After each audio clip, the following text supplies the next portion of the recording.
Good afternoon, young kings. So, I just did a video this morning about not being able to stand still, and this afternoon I have to watch my grandson. Get out, man! Yeah, I realized like God was giving me a vision of what He's dealing with when He deals with me. So, guy here he's a handful. He's just been running all over. Hey, don't touch that! No, no. And I feel like that's what God be telling me, and that's exactly what I do. No, go play with something else. I mean, it was just this morning. I was like, I have an issue standing still and being still, and frustrated by the lack of movement.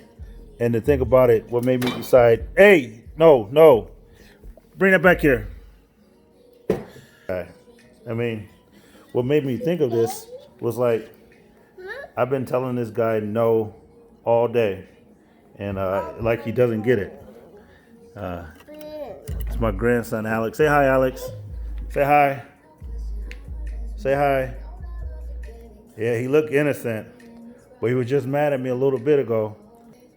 I had to slap his hand, and I just realized why I did that. It was like, it's kind of a parallel of what I'm going through in life. You want to see? Come over here. Don't get down. But the issue is like, I didn't mean to do it. I mean, I was just kept saying no. And anybody that knows my grandson, he a handful. Yeah, I'm talking about you. He a handful. Meaning that his energy is in abundance. He just continues to go. As long as you go with him, or even if you don't go with him, he's gonna go find something to get into. Don't touch that. And I realize more and more like this is God showing me how childlike I am and doing the things that I continue to do, and he's saying no and continue to go. Leave it alone. But yeah, I'm trying to do multitasking. This dude always into something. But I had to just smack his hand, and I realized like my hand has been smacked a lot too, and I was smacking his hand, not because I don't love him. I was in there trying to send out an email for work, and he was playing with the plug. So I told him no. Hey, he didn't knock the vacuum down, but I had to hit his hand because I kept telling him no on the plug, and he just kept going and he kept going and he kept going, and I needed him to stop. So finally, I smacked his hand, and it felt like I just broke his. But I realized like it's kind of a parallel of what's happening in my life. It's like I smacked his hand not because I didn't love him, but the exact opposite. It's because I do love him, and that I do. Oh, want see? Look at this dude. Something else. Hey, you better get back from over there. This is the scene of the crime where we were at in here, and he was just kept getting into things. Get down. Can't be up on there.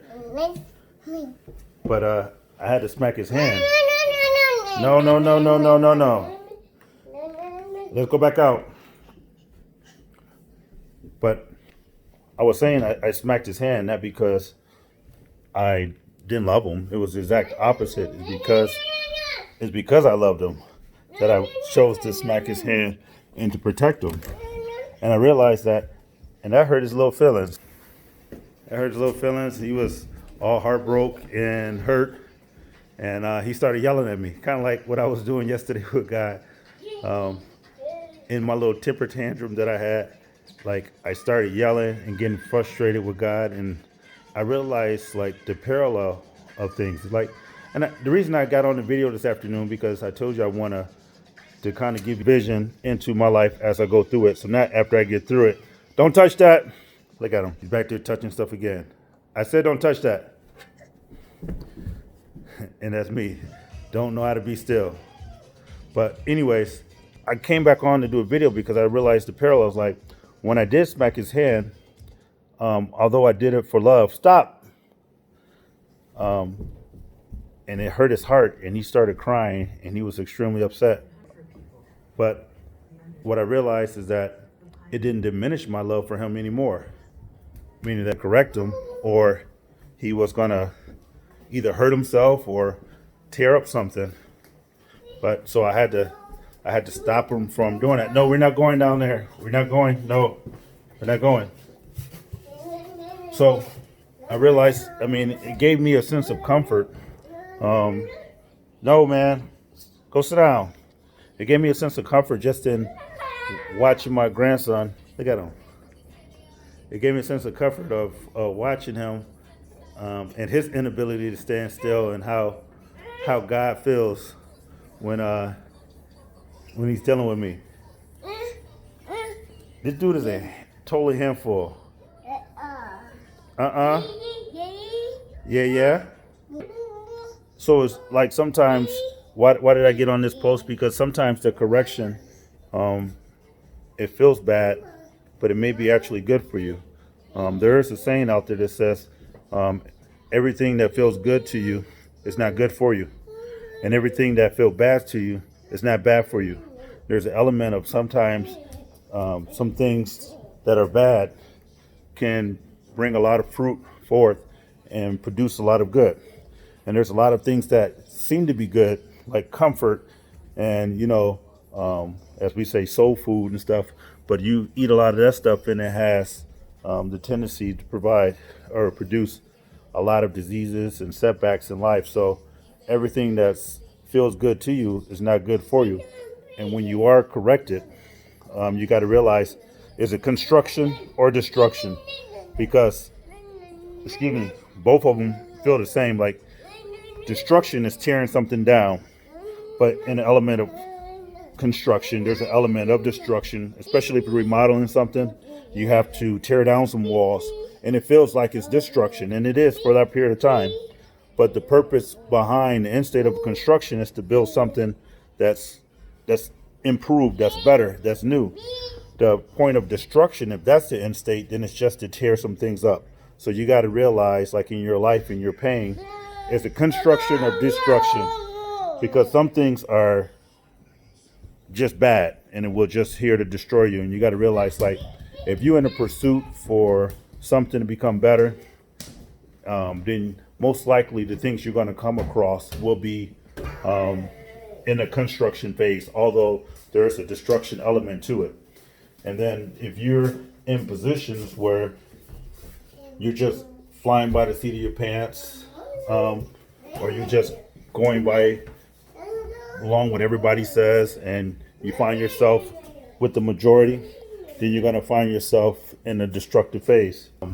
But I just wanted to get on. I won't be long. This will probably be my shortest video on here. No, we're not going down there. We're not going. Come on, stay up here. Come on, come on. You see how hard-headed he is? That's like me. I didn't say no. No. And then God has to come over and grab me from where I'm at to escort me somewhere else. No, we're not. You don't need the broom. You don't need the broom. Leave it alone. You don't need it. But how many other people is this you? He is cute. And I love this guy. But if I leave him, watch this. Stay right there. Be still. That's me. Hey, Alex, stay. Alex, stay right there. Be still. This is like what God is talking to me. Like, be still. And you see, that's how it is. Like, God gives us instruction, and then he comes back. Well, it's not even he comes back, because God sees everything. So he sees us moving, shaking stuff, and we're supposed to be standing still. Alex! And that's exactly how we act. Like, we don't even hear God. Doing our own thing. Hey, no, don't touch that. Don't touch that. Now, that is something you can play with. Let's see how long you can be still. How long can you count? Count. Alex, let's do this thing. Let's see how long you can be still. We count 1, 2, 3. You moving, man. You gotta go back. You gotta go back. Hey, no, don't pull on that. Don't pull on that. That's me. Like real talk. It's like I have an issue standing still. Get up, man, get up. And that's what God keep telling me. Get up. Sometimes I want to stay down because it's interesting. It's like I didn't realize how childlike I was until I started watching him. Like, and in watching him, I feel like it was just destined that I experienced this today. So in the midst of a lot of setback and adversity, God so chose to of how it is to be with me. Like this is what I do. Brown and hey, leave that alone. That thing almost big as you. Alex, no. God pulled me from one thing. What I do? I go run to something else. And that's probably what you do as well. So the lesson behind this didn't want to be long. Like I said, this is probably one of the shortest videos, but I did. Alex, no. Leave it alone. Go sit down. Look at him. He didn't fail. That was me yesterday. Get up. Get up. Like I said, I didn't want to be on here long. I wasn't planning on doing 2 videos today, but I seen the parallel of what I've been going through and how God's been trying to tell me to be still and my inability to stay still. So I needed to do this. This is such a revelation. It's so simple, so basic. Sometimes in life, the things that we think are so complex can be found and solved with some of the most basic things. So look through your life and see what is God saying to you today in regarding to a particular situation, because God is always speaking. Look at him back to touching that. God is always speaking, but I told you not to touch that. That's how we are trying to run from God. After we did something we weren't supposed to do. That's how it is. But like I said, look, God is always speaking. So the thing today is like try to listen and see what you can hear and what you can glean from that. I know I told you this morning that I deleted social media, and I went to an event this morning. I had to go view the body of my best friend, and while they were preparing it, I put my phone out, and that is the time that I normally would have jumped on Instagram or Facebook or something like that. And I feel like it was a habit, and I didn't have it to do. And I felt like, man, what am I going to do? So I just sat there and I started thinking and reflecting. And that'd probably be for another video. Just pulling plugs out. No. Yeah,